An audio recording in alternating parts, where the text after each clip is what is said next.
Welcome to another episode of AI 10X, brought to you by 10 Leaves. Glad to be diving into this one. Yeah, today we are setting out on a deeply technical, really fundamentally transformative deep dive. Oh, absolutely. It's a massive shift. Right, so the source material on the table for you today is a series of excerpts from a document titled AI 10X, Engineering Resilience Through Predictive Intelligence.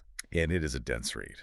It is very dense, but our mission here is to dissect exactly how artificial intelligence is basically rewriting the playbook on how we predict, manage, and ultimately survive these large-scale disasters. Which is something that affects everyone. Exactly. We are looking at a paradigm shift, moving from experiencing a crisis as just pure, unmitigated chaos to, well, utilizing these advanced computational models to actually engineer a viable path through that chaos. Right, because the overarching thesis of the text we're analyzing it establishes this transition that society is undergoing right now. Very rapid transition. It's extremely rapid. We're moving away from this old model where populations are essentially passive victims of atmospheric or geological circumstances. Just waiting for things to happen to them. Exactly. Instead, the document outlines the deployment of this highly sophisticated technological shield. A shield built not just to respond to the aftermath of a catastrophic event, But to anticipate the kinetic impact of that event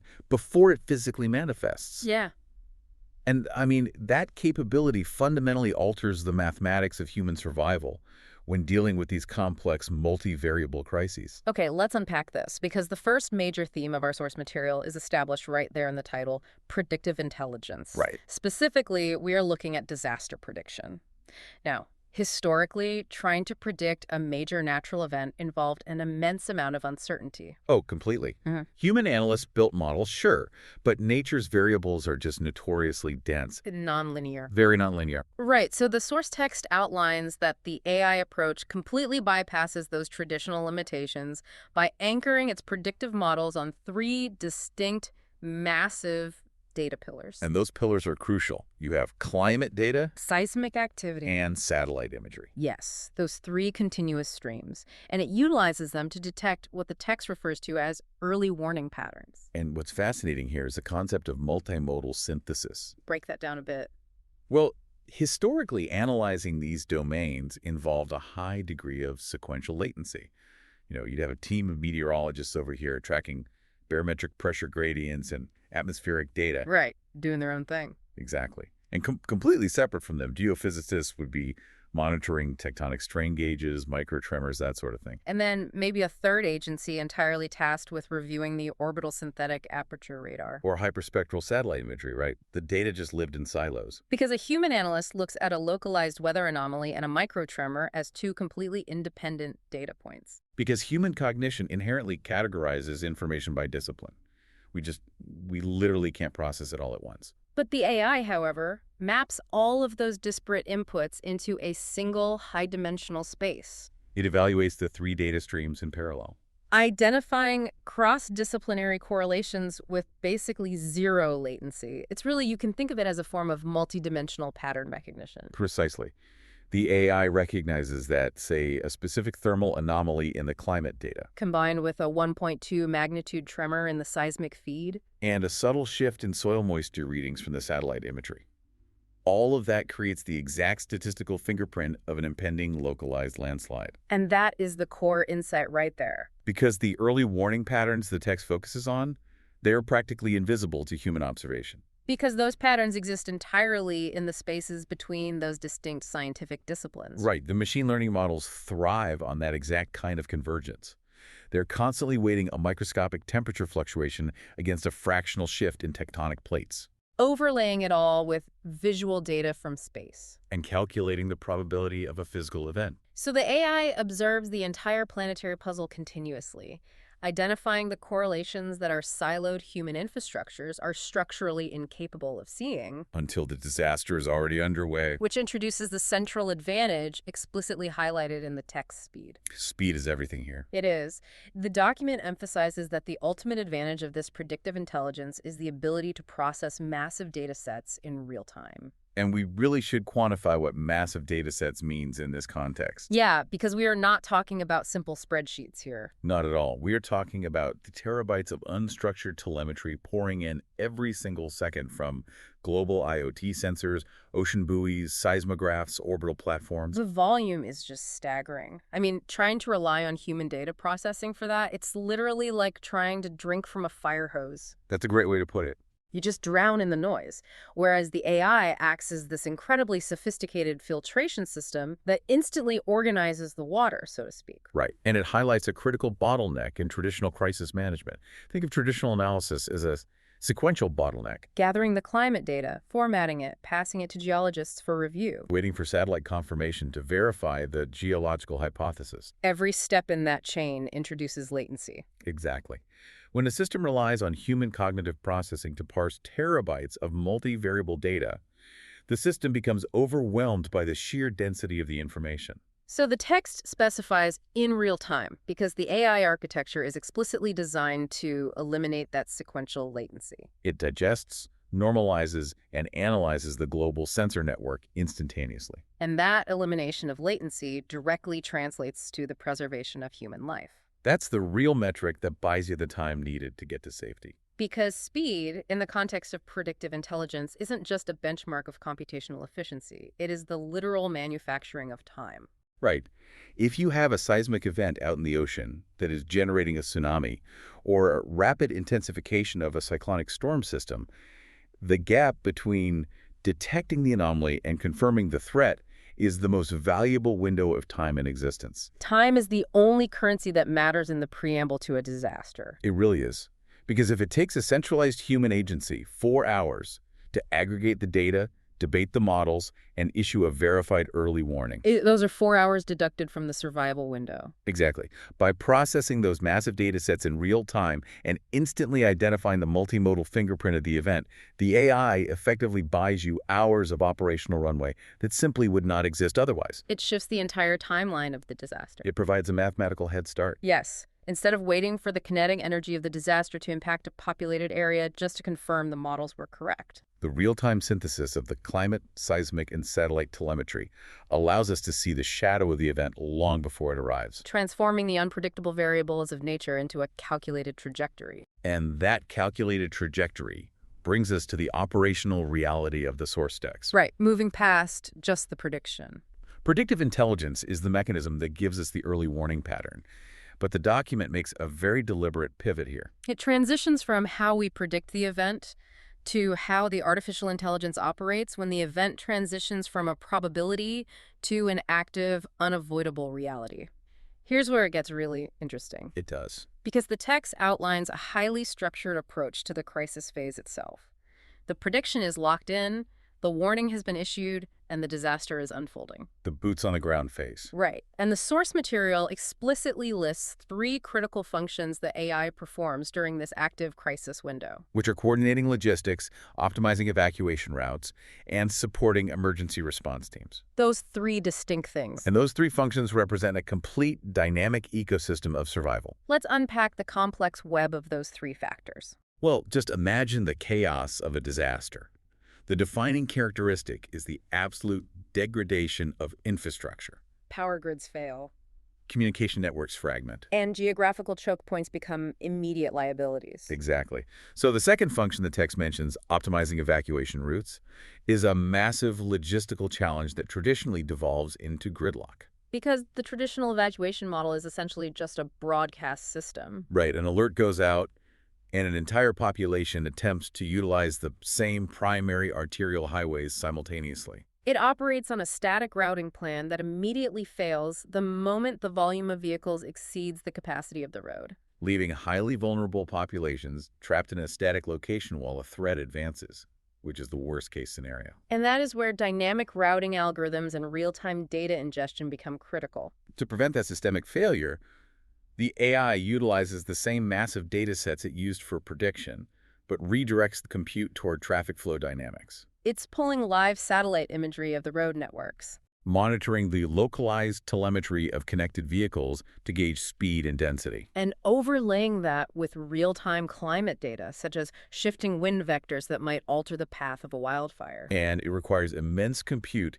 to continuously solve that routing equation for hundreds of thousands of individual nodes. So if the AI calculates that a specific primary highway will reach critical saturation in 14 minutes, it dynamically reroutes distinct geographic zones to secondary roads. Furthermore, because it is still monitoring the seismic and satellite data, it can instantly identify if a bridge has been structurally compromised. Or if a road has been washed out. Exactly, and surgically close that specific route in the navigation systems before a bottleneck even forms. This relies heavily on edge computing capabilities, doesn't it? It does.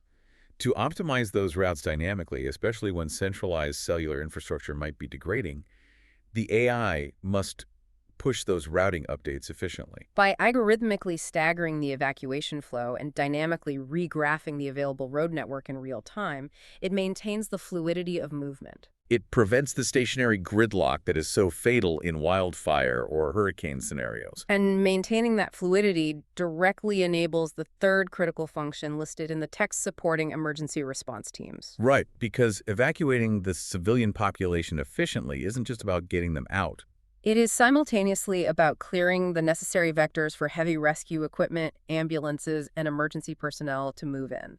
The AI operates as an omniscient operational coordinator for those teams. Because in historical disaster response, emergency personnel often operate with heavily degraded situational awareness. They rely on delayed radio reports, fragmented visual confirmation. They essentially have to triage an entire city block by block. But the text indicates that the AI eliminates that operational blindness. Entirely. Mm-hmm. Because the AI is maintaining a real-time high-resolution map of the disaster zone through the continuous ingestion of satellite and sensor data, it can direct response teams with extreme precision. It can calculate the structural integrity of a specific sector based on seismic force vectors and building codes, Instantly advising an urban search and rescue team to bypass a completely flooded lower basin and divert their resources to a specific coordinate where the probability of survivability is highest. It replaces instinct and guesswork with algorithmic resource allocation. It directs the specialized equipment exactly where the data dictates it is needed most, minimizing the time spent navigating impassable debris or searching empty sectors. Which seamlessly integrates with the first function the text established, coordinating logistics. In a crisis ecosystem, logistics is the absolute lifeblood of the response. It is the supply chain optimization of highly critical resources under extreme operational stress. We are talking about moving potable water, maintaining the cold chain integrity for medical supplies, distributing generators, allocating fuel. And the AI coordinates these logistics predictively rather than reactively. Because the system is simultaneously optimizing the evacuation routes and tracking the movement of the emergency response teams, it possesses a real-time heat map of the displaced population. Its algorithms can calculate the exact consumption rate of medical supplies and water at a specific gathering point, And coordinate the supply chain to ensure that the physical relief resources arrive at the designated secure zones at the exact moment the evacuated population does. So what does this all mean? We have examined a predictive engine that synthesizes climate, seismic, and satellite data with zero sequential latency. We have explored the operational reality of processing massive data sets in real time to manufacture crucial lead time. And we've detailed how AI dynamically graphs evacuation routes, guides emergency responders with high-resolution telemetry, and algorithmically allocates life-saving logistics. What is the fundamental conclusion we should draw from this document? If we connect this to the bigger picture, the source text distills all these technical capabilities into a single, profound, concluding thesis. We are utilizing predictive intelligence to shift society from a state of reactive disaster response to a state of proactive resilience. That vocabulary is very specific. It is, and it represents a total redefinition of how human infrastructure interfaces with natural extremes. The distinction between reactive disaster response and proactive resilience is massive. Night and day. Because the historical norm has always been reactive. The kinetic event occurs, the tectonic plates shift, the storm makes landfall, and the human infrastructure absorbs the full, unmitigated force of that event. The response only begins after the damage is done. It is an operational model where you are perpetually playing defense, scrambling to aggregate data and deploy resources in an environment that has already been plunged into chaos. You are allowing the event to dictate the operational terms. But the text focuses on the phrase, engineering resilience. Right.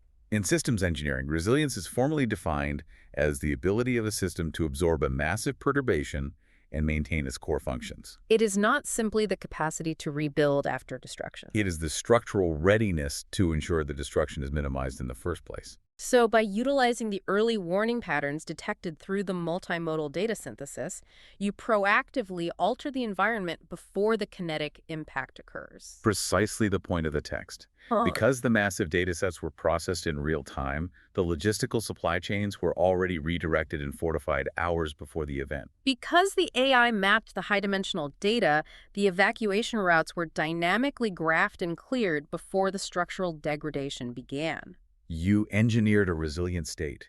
You transformed the disaster from an absolute chaotic force into a managed, computed variable. It is a fundamental evolution in technological capability, ensuring that the system bends dynamically rather than breaking catastrophically. It is a profound shift in leverage. We are utilizing the sheer scale of artificial computation to strip the element of surprise away from the planet's most extreme events. The chaotic variables are parsed, quantified, and neutralized through algorithmic precision. We are no longer hoping our infrastructure survives. We are engineering its survival through predictive intelligence. The technical mechanics of this shift are undeniably powerful.